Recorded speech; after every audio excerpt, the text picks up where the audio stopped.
Hello everyone, my name is Dr. Aditya Mehti. I got an All India rank of 150 this year in NEET PG, an All India rank of 750 in November INI set, and an All India rank of 2500 in May INI set. So there's just 25 days left for INI set November. Is there actually any hope left? तो ये मैं video specifically उन बच्चों के लिए बनाना चाहता था जिन्होंने बेयरली अपनी फर्स्ट रीड या तो अभी कंप्लीट करी है या अभी भी अपनी फर्स्ट रीड कर रहे हैं.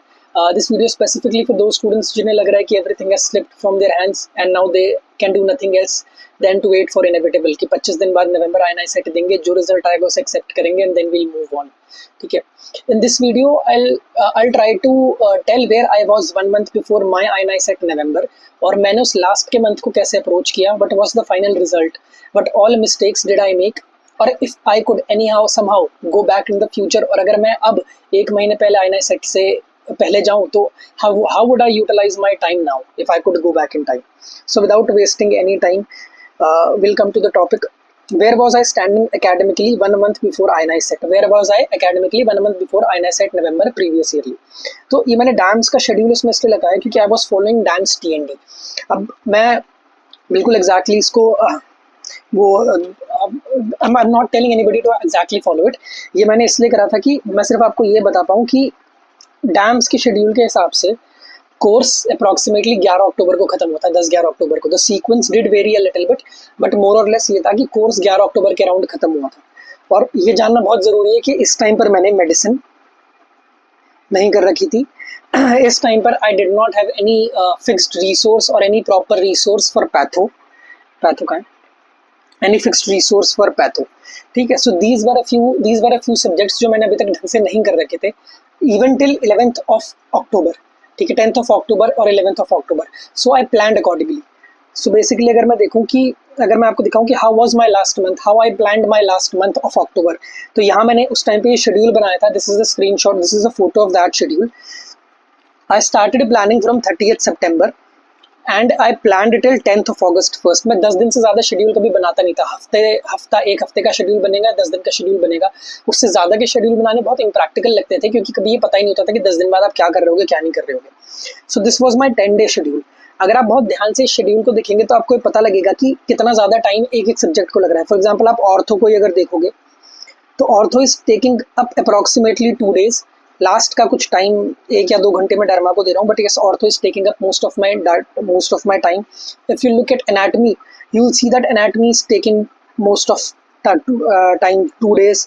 If you look at PSM you will see PSM is taking 3 days, pharma is taking 3 days.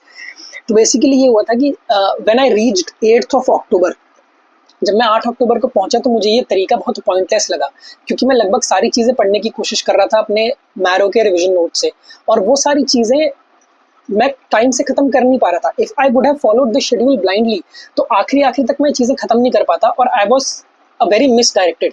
ये पढ़ाई बहुत ज़्यादा मिसडायरेक्टेड थी. तो मैंने 8 अक्टूबर को क्या करा, मैंने 8 अक्टूबर को PYQs खोले INI सेट के और पिछले 4 साल के PYQs के टॉपिक नोट करे कि कौन से पिछले 4 साल में इंपॉर्टेंट टॉपिक से PYQ रिपीट हो रहे हैं. तो मुझे PSM के कुछ टॉपिक्स मिले थे और मुझे फार्मा के कुछ टॉपिक्स मिले थे. मैंने सिर्फ इन्हीं दोनों सब्जेक्ट के लिए किया था क्योंकि जो मेरा शेड्यूल था वो सिर्फ PSM और फार्मा का फिक्स था अगले 2 दिनों का. तो इसलिए मैंने इंपॉर्टेंट टॉपिक्स वाला फंडा सिर्फ इन 2 सब्जेक्ट्स के साथ निकाला था. तो ये छोटा सा मैं अपना शेड्यूल आपको इसलिए शो कर रहा हूँ क्योंकि मैं आपको ये बता पाऊँ कि how uncertain I was when I was preparing for my INI CET November. मैं कितना ज़्यादा अनश्योर था, मैं कितना ज़्यादा अनसर्टेन था, मैं कितना ज़्यादा डायरेक्शनलेस था, और मुझे यही नहीं पता था कि मैं INI सेट दे क्यों रहा हूँ, कि मेरा कुछ होना ही नहीं है तो मैं बेफालतू में 4,000 रुपये अपने बर्बाद कर क्यों रहा हूँ. And this was the grand test which I gave before INI set November. I gave it on 13th October 2023. Got an all India rank of approximately 7,000. तो ग्रैंड टेस्ट में मुझे बहुत क्लियरली ये पॉइंट कर रहे थे कि भाई तेरा कुछ होना नहीं है, you are wasting your 4,000 rupees, you are doing nothing by giving this INI set, you better avoid this INI set. But still somehow मैंने INI सेट जाके दिया. सो यस, और इस INI सेट में BTR का बहुत बड़ा रोल था जो हम आगे चल के बताएंगे. ठीक है. And how did the BTR help in this INI set? Important to note was कि मैंने BTR कभी भी ऑनलाइन नहीं किया, मैंने BTR हमेशा ऑफलाइन किया था. तो BTR ऑफलाइन दिल्ली में अक्टूबर में 3 दिन हुआ था, 18th, 19th और 20th अक्टूबर. इन 3 दिन BTR ऑफलाइन हुआ था. मैंने ये 3 दिन BTR अटेंड किया था and it was a very good experience but a very scary experience as well, क्योंकि वहाँ पे जो लोग आए थे उन्होंने पहले से ही बीटीआर कर रखा था। तो जब वो क्लास के अंदर आंसर दे रहे थे तो जो मेरा पहले से शैटर्ड कॉन्फिडेंस था वो और ज़्यादा नीचे गिर जा रहा था, क्योंकि मुझे कुछ एक्चुअली में कुछ नहीं आता था और वहाँ पे बच्चे इतने ज़्यादा ब्राइट लग रहे थे मुझे कि they knew everything that the ma'am was going to say in the next 5 minutes they had memorised. तो मुझे लग रहा था कि मेरा कंपटीशन यार ये 1000-2000 बच्चों को इतना ज़्यादा आता है तो मेरा कंपटीशन कितने ज़्यादा लोगों से है। हाँ, फिर मैंने 18, 19, 20 को बीटीआर दिया। Then I came back and I try to annotate BTR, क्योंकि यस आई वॉच्ड वीडियोस की बीटीआर को मैं पढ़ना कैसे चाहिए, और सब लोगों ने ये बोला कि बीटीआर सोल रिसोर्स अच्छा नहीं है, बीटीआर को एनोटेट करना बहुत ज़रूरी है। अब मैंने बीटीआर ऑफलाइन पहली बार पेपर से 10 दिन पहले उठाया है, उसको भी मैं एनोटेट करने बैठ गया। तो मैंने ट्राई किया 21, 22, 23 तारीख को I try to annotate the BTR. ठीक है, मैंने बायोकेमिस्ट्री और ऑब्स एंड गायनी एनोटेट करना ट्राई किया and to be very honest it was a failure. मुझे एक 2 दिन लग जा रहे थे इन 2 सब्जेक्ट्स को एनोटेट करने में। मेरे को ये बहुत साफ साफ पता चल गया कि अगर मैं एनोटेट करने बीटीआर को इस टाइम पर बैठा तो मेरा बीटीआर एनोटेट तो होगा नहीं, ना मेरा कोर्स खत्म होगा, ना कुछ हो पाएगा। तो I gave up on annotating BTR, this is the truth. ठीक है, एंड यहाँ पे चीज इंपॉर्टेंट है कि you can lie to anyone else in the world but you can not lie to yourself. अगर मैं उस टाइम इस बात पे अड़ा रहता कि नहीं मुझे बीटीआर एनोटेट करना है, एनोटेट करके ही पढ़ना है, क्योंकि मैंने 10 यूट्यूब वीडियोस देखी हैं जो बता रही हैं कि बीटीआर को एनोटेट करना है, तो आगे चल के बहुत ज्यादा प्रॉब्लम होती। That is why I gave up on plan for annotating BTR, और मैंने कोई और तरीके से अपनी स्ट्रैटेजी बनाने की कोशिश करी आखिरी के दिनों में। ठीक है, now I was approximately 10 days away from my November INI CET. तो 10 days when I was just 10 days away from my November INI set, मैंने क्या प्लान किया? मैंने ये प्लान किया कि मैं जो 24 तारीख, 25 तारीख, 26 तारीख, 27 and 28 in these 5 days I would complete my minor subject from Marrow Rapid Revision Notes। जितने भी मेरे Marrow Rapid Revision Notes है जो बहुत कंसाइज हैं, for example dermatology which was just 35 page, anaesthesia which was just 35 pages, radiology which was approximately 40-45 pages मैं ये सब माइनर सब्जेक्ट्स अपने Marrow Rapid Revision से कर लूंगा। And along with these minor subjects, I'll try to finish integrated medicine from offline BTR, because offline BTR में integrated medicine बहुत ज़्यादा छोटी थी, और if you remember कि मैंने मेडिसिन और पैथो का कोई पक्का रिसोर्स कभी यूज़ किया नहीं था। That is why I planned कि मैं integrated medicine और minor subjects इन 5 दिनों में कर लूंगा। ठीक है, एंड देन और जो बाकी के मेरे दिन बचे 5 या 6 दिन जो मेरे बचे, that I solely dedicate to BTR, और मैंने यही एक्चुअली में किया था। जो लास्ट 5 days मेरे बचे थे, लास्ट 5 days और 7 days जो मेरे बचे थे, मैंने सारे अपने पुराने रिसोर्सेज बंद करके जो भी मैं पढ़ रहा था मैरो रैपिड रिविजन, सब चीज़ें क्लोज करके I focused on offline BTR only. The important point to note here is कि मैंने कोई भी क्वेश्चंस एक्स्ट्रा नहीं लगाए। That was the last grand test जो मैंने 13 अक्टूबर को दिया था। उसके बाद मैंने कोई और ग्रैंड टेस्ट नहीं दिया, मैंने कोई और रिसोर्सेज को यूज़ नहीं किया। I picked up my BTR book and from scratch I did BTR in the next 5 to 7 days. In this next 5 to 7 days I was able to complete BTR approximately twice, and I went to give exam by completing this BTR just twice. ठीक है, and my final rank in the exam was 750, all India rank 750 in November INI set. तो इस rank से आपको ये तो समझ आ जाएगा कि where do you stand 1 month before giving your main exam actually does not matter. मेरे रिसोर्सेज कंप्लीट नहीं हुए थे, मेरा मेडिसिन कंप्लीट नहीं हुआ था, मेरा पैथो कंप्लीट नहीं हुआ था, बेयरली अपनी फर्स्ट रीड खत्म करी थी मैंने। उसके बाद लास्ट मंथ का जो शेड्यूल बनाया था उस पर भी प्रॉपरली स्टिक नहीं कर पाया, बीच में अपनी स्ट्रैटेजीज इतनी बार चेंज करी even in the last month. उसके बावजूद भी the final result was good. So the important take home point from this is कि you have to keep grinding till the day of exam. एक दिन पहले तक भी you have to sit on your table and you have to study, you don't have to give up and you don't have to lie to yourself. अगर उस time पे मैं अपना बीटीआर एनोटेट करने बैठ जाता तो आई वुड मतलब बीटीआर ही एनोटेट करता रहता। I would not have scored good if I kept on annotating BTR. Know your weaknesses, know your strengths, do not lie to yourself. इसके बाद जब आएंगे तो यस कि what happened in May INI CET, क्योंकि मेरी May INI CET rank jumped to 25,000 from 750। अब problem ये थी कि the problem was not in the resources which I use. जितनी नॉलेज मुझे नवंबर INI सेट से पहले थी उससे कहीं ज़्यादा नॉलेज मुझे मे INI सेट से पहले थी। मैंने बहुत ज़्यादा क्वेश्चंस कर लिए थे, बहुत ज़्यादा ग्रैंड टेस्ट लगा लिए थे, बहुत बार अपने रिसोर्सेज रिवाइज कर लिए थे। उसके बावजूद भी मेरी मे INI सेट में रैंक अप्रॉक्सीमेटली 3 times और मोर देन 3 times ड्रॉप हुई। The main reason was I was scared. जब मैं रेट्रोस्पेक्टिवली सोचता हूँ तब मुझे ये पता लगता है कि नवंबर आईएनआई सेट में I had nothing to fear. मैंने जब वो नवंबर आईएनआई सेट दिया था, I went with the mindset कि ये सिर्फ एक ग्रैंड टेस्ट है, this is just a test जो मुझे ये बता देगा whether I am on right track और नॉट। अगर इसमें रैंक अच्छी आती है दैट मीन्स कि मैं अपने नीट के लिए वेल प्रिपेयर्ड हूँ या मे आईएनआई सेट के लिए वेल प्रिपेयर्ड हूँ। अगर इसमें रैंक अच्छी आती है तो well and good, which I was not expecting by the way। मुझे ये नहीं लग रहा था कि मेरी रैंक अच्छी आएगी। तो it was just given in a way of giving a grand test। तो मेरे को कोई मेंटल प्रेशर नहीं था। तो सरप्राइजिंगली मैंने इतना अच्छा time management November INI CET के अंदर कर लिया था because there was nothing to lose. मुझे बिल्कुल डर नहीं था कि सिलेक्शन होगा नहीं होगा या क्या होगा, अच्छा होगा बुरा होगा। I was not scared, so I could properly manage my time in November INI set. And may INI CET में क्या हुआ कि आई वाज एक्सपेक्टेशंस बढ़ गई बिना पढ़े, मतलब इतना कम पढ़ के नवंबर आईएनआई सेट में 750 रैंक आ गई। तो मे आईएनआई सेट तक तो मैं उससे 10 गुना ज़्यादा पढ़ चुका था, आगे चीज़ें कर चुका था और ग्रैंड टेस्ट दे चुका था। तो मेरी रैंक आई वाज एक्सपेक्टिंग कि मेरी रैंक यार 750 से तो कम आनी चाहिए। There was expectations and expectations are burden. तो उस चक्कर में जब मैंने अपना मे आईएनआई सेट दिया तो मेरे मे आईएनआई सेट में हाथ कांपने लग गए। I was scared. जब मेरा पहला सेट कंप्लीट हुआ तो आई स्टिल रिमेंबर कि मेरे पहले सेट के 5 क्वेश्चन छूट चुके थे। उस चक्कर में मुझे इतना ज़्यादा डर लगा, मैं इतना ज़्यादा पैनिक कर गया एग्जाम थिएटर के अंदर कि कहाँ मैं ये सोच रहा था कि मैं टोटली 5 क्वेश्चन छोड़ूंगा और मेरे पहले ही सेट के अंदर 5 क्वेश्चन छूट गए। I panicked, I could not manage my time और इसकी वजह से मेरा पूरा पेपर स्पॉइल हो गया था मे आईएनआई सेट का and I got a rank of 2500। तो इस चीज़ से मुझे एक बहुत इंपॉर्टेंट टेक होम पॉइंट मिला था कि if you go with the mindset that you have nothing to lose, you lose nothing। ठीक है, रैंक आएगी या रैंक नहीं आएगी मुझे कोई फर्क नहीं पड़ता। I'll just go, I'll give my best, I'll try to give my best, I'll come out with my head held high। That's the only thing that matters। अगर आप इस माइंडसेट से जाओगे तो आपका एग्जाम अच्छा होगा। ठीक है, and what were the reason of failure? The reason of failure was there was a stress to perform good, I could not manage time, I panicked and I lost my calm during exam, जिसकी वजह से मेरी rank jumped from 750 to 2500। ठीक है, and yes, you should remember that you don't have to fear failures, not failure but aiming low is a crime। अगर आपका M ही बहुत ज़्यादा कम है, अगर आप इसी माइंडसेट से जा रहे हो कि यार मैं पेपर देता ही नहीं हूँ, अगर आपका ये माइंडसेट है कि मैं पेपर देता ही नहीं हूँ, ठीक है, aiming low is a crime. ठीक है, failing is not a crime, aiming low is a crime because in great attempts it is glorious even to fail। yes, INI set is a difficult exam। INI set नवंबर में बहुत सारे बच्चों की preparation भी पूरी नहीं हो पाती। if you're going to give INI set and if you fail in INI set, if you cannot perform well in INI set, make sure that you fail gloriously, you give everything you have, you keep studying till the last, and if you fail gloriously। yes, अब the main important thing of this video, और I am sorry अगर ये video थोड़ी सी लंबी हो जाए क्योंकि this is important point.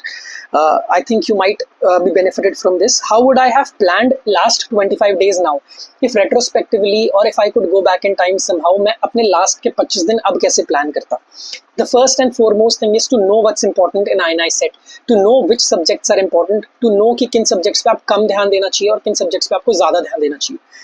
तो फर्स्ट थिंग्स फर्स्ट, जो सब्जेक्ट्स बहुत ज़्यादा इंपॉर्टेंट है, फर्स्ट ईयर में बायोकेम बहुत ज़्यादा इंपॉर्टेंट है, माइक्रो, सेकंड ईयर में माइक्रो, पैथो, फार्मा बहुत ज़्यादा इंपॉर्टेंट है, थर्ड ईयर में PSM is important, forensic is important, but you should remember that forensic is way more important than PSM। अगर दोनों सब्जेक्ट्स में से कोई एक सब्जेक्ट पढ़ सकते हो तो I'll ask you to study forensic।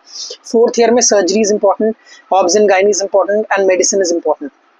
ठीक है, अब अगर मैं अपना पर्सनल ना, these number of days can vary, बहुत ज़्यादा वेरी कर सकते हैं from person to person, but अगर मैं अपना पर्सनल आपको एक ओपिनियन दूँ तो बायोकेम खत्म करने में इवन टिल लास्ट मुझे 2 दिन लगते थे, माइक्रो खत्म करने में 2 दिन, पैथो खत्म करने में 2 दिन, फार्मा खत्म करने में 3 दिन, PSM खत्म करने में 4 दिन, forensic 2 days for forensic, 4 days for surgery, 4 days for obs and gynae and 3 days for medicine approximately। This was the time which I took to complete these subjects even till the end of my preparation। So I was a very slow reader, I was a very slow learner and a slow reader as well। So I used to take my own sweet time in completing the subjects। मैं बाकी लोगों की तरह एक हफ्ते में 19 subjects कभी भी रिवाइज नहीं कर पाया अपने पूरी प्रिपरेशन में, just to be very clear. And I think it is a big myth कि आपको एक हफ्ते में पूरा सिलेबस खत्म करना है, 4 दिन के अंदर आपको 19 सब्जेक्ट्स खत्म करने हैं, 7 दिन के अंदर आपको 19 सब्जेक्ट्स खत्म करने हैं। आई think it is a big myth. Now important इसमें मैं अपने दिन को डिवाइड कैसे करता था, तो यहाँ पे it is important to note कि मेरा दिन डिवाइड होता था 10 AM to 6 PM। ठीक है, इसके बीच में मेरा लंच ब्रेक भी आता था, ब्रेकफास्ट भी आता था, तो उसका टाइम इतना कोई सेपरेट नहीं था. Then it was from 7 PM till 12 AM. तो मेरा दिन ऐसे डिवाइड होता था. एंड सब्जेक्ट्स भी मैं ऐसे डिवाइड करता था. I had morning subjects and I had evening subjects. Morning subjects were the subjects which were very important. ठीक है, जिनसे मेजॉरिटी ऑफ क्वेश्चंस आते हैं, जो बहुत ज्यादा वॉलेटाइल हैं, जो बहुत ज्यादा भूलते हो, जिनको आपको बार बार करने की जरूरत है. From 7 PM to 12 AM were less important subjects, जो इतने ज्यादा इंपॉर्टेंट नहीं है. ये अगर आप छूट भी जाते हो या अपना 100% कॉन्सेंट्रेशन आप इनको नहीं भी दे पाते हो, तो ये लॉन्ग रन पे आपको इतना ज्यादा डैमेज नहीं करेंगे जितने मेजर सब्जेक्ट्स दे देंगे. ठीक है, सो ये मैंने टाइम इससे लिखा जाके आपको ये पता लगे कि मेरा कौन सा सब्जेक्ट मॉर्निंग सब्जेक्ट था. Biochem was a morning subject, micro patho pharma morning subject, PSM was an evening subject, forensic was a morning subject, surgery obs and gyne and medicine were morning subject. Now important to notice कि ये medicine जो था मैंने अभी तक करा नहीं था. मैंने लास्ट में मेडिसिन इंटीग्रेटेड मेडिसिन से करा था बीटीआर की, बट उससे पहले बिफोर बीटीआर मेरे को मेडिसिन का एमबी नहीं पता था.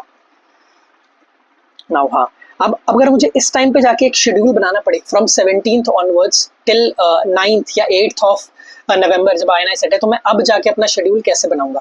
Now first things first, I should be very clear. I do not want anyone to follow this schedule blindly.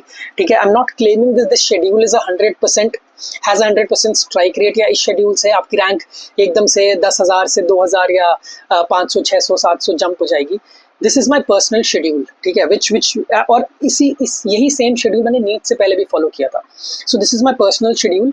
इस शेड्यूल की ऐसी कोई गारंटी नहीं है कि मैंने ये शेड्यूल फॉलो किया था तो कोई और भी ये सेम शेड्यूल फॉलो करेगा तो उसकी भी रैंक नीट में 150 या INI सेट में 750 आ जाएगी. Schedules are personal. जब आप शेड्यूल्स बनाते हो तो ये चीज़ बहुत इंपॉर्टेंट है कि कौन से सब्जेक्ट आपके वीक हैं, कौन से सब्जेक्ट आपके स्ट्रॉन्ग है, उन सब्जेक्ट्स को आप कैसे डिवाइड करते हो. जो मैं ये शेड्यूल बना रहा हूँ, ये मैं अपने वीक सब्जेक्ट्स को देखता हुआ बना रहा हूँ और अपनी वीकनेसेस और अपनी स्ट्रेंथ्स को ध्यान में रखता हुआ बना रहा हूँ. So the important thing to notice कि देखो, अगर मुझे अभी अपना शेड्यूल बनाना होता, अगर मुझे 17 तारीख से पढ़ने बैठना होता, तो how would I sit studying. 17 तारीख को मैं सबसे पहले बायोकेम पढ़ता, 18 को भी मैं बायोकेम पढ़ता. Important is that these are the morning subjects. जो ये शेड्यूल होता मेरा, ये 10 से 6 PM तक चलता, फ्रॉम 10 AM टू 6 PM. और जो ये वाला शेड्यूल है मेरा, वो 7 PM से 12 AM तक चलता. And from 12 AM till 1 AM मैं कस्टम मॉड्यूल सॉल्व करता. सो इम्पोर्टेंट टू नोटिस कि अब एक ही महीना बचा है, तो there is not a very आपके पास वेस्ट करने के लिए बहुत ज़्यादा टाइम नहीं है. This is the last run, और लास्ट रन हमेशा बहुत ज़्यादा हेक्टिक होती है. अगर आप इसके बाद जब आप INI सेट के रूम से बाहर आ रहे हो देने के बाद, अगर आप उसके बाद फटीग आउट नहीं हो रहे हो, इसका मतलब आपने अपना लास्ट रन अच्छी तरीके से नहीं करा. This last run is important. This last run deserves your heart and soul. You have to give your blood and sweat to this last run. ठीक है, और इस टाइम पर आपको बहुत ज़्यादा पढ़ना पड़ेगा अगर आपको अच्छी रैंक चाहिए, या अगर हम रैंक की ना भी बात करें, अगर आपको अपना 100% परफॉर्म करना है, तो आपको अपना 100% प्रिपरेशन के टाइम पर देना पड़ेगा. Let's not talk about rank, it's not in our hands. तो let's talk about preparations. Let's talk about how hard it is to prepare and how hard we have to prepare. तो मैं 17-18 को biochem करता, 19-20 को patho, 21-22 को micro, 23-24 को pharma, 25-26 को forensic, 27-28, 29 और 30 को surgery. It's taking approximately 4 days. Important to notice कि मैंने यहाँ पे फार्मा को 2 ही दिन दिए. जब मैं नीट के लिए पढ़ता था तो फार्मा मेरी 3 दिन लेती थी. ठीक है, बट INI सेट में 2 दिन लेती थी. क्यों? क्योंकि मैंने फार्मा के इंपॉर्टेंट टॉपिक्स निकाल लिए थे.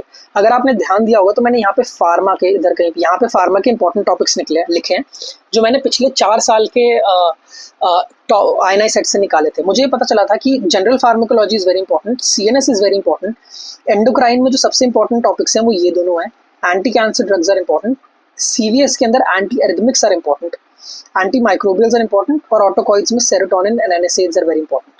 तो मैं सिर्फ यही टॉपिक फार्मा के लास्ट में पढ़ रहा था, क्योंकि मेरे पास इतना टाइम नहीं था कि मैं सब चीज़ें पढ़ सकूं. सो यस, ठीक है, और यस सर्जरी, और फिर 4 days for obs and gyne. ठीक है, and the next 3 days, that 4th of November, 5th of November and 6th of November, I would have gone for BTR. I would have revised this offline BTR thoroughly. क्यों? क्योंकि अगर आप ये schedule follow भी करोगे, हाँ, और 7 से 12 में ENT for 4 days. अब मैंने 4 दिन ENT को क्यों दिए हैं? बहुत लोगों को ये लग रहा होगा कि ये बहुत ही ज़्यादा लेजी शेड्यूल है। बट ईएनटी के मैरो रैपिड रिवीजन में नोट्स बहुत ज्यादा वास्ट थे, 80 पेजेस के नोट्स थे, और अगर आप लास्ट में पढ़ने बैठते हो तो आप रात में इतने ज्यादा फ्रेश नहीं होते कि आप बहुत ज्यादा पढ़ सको।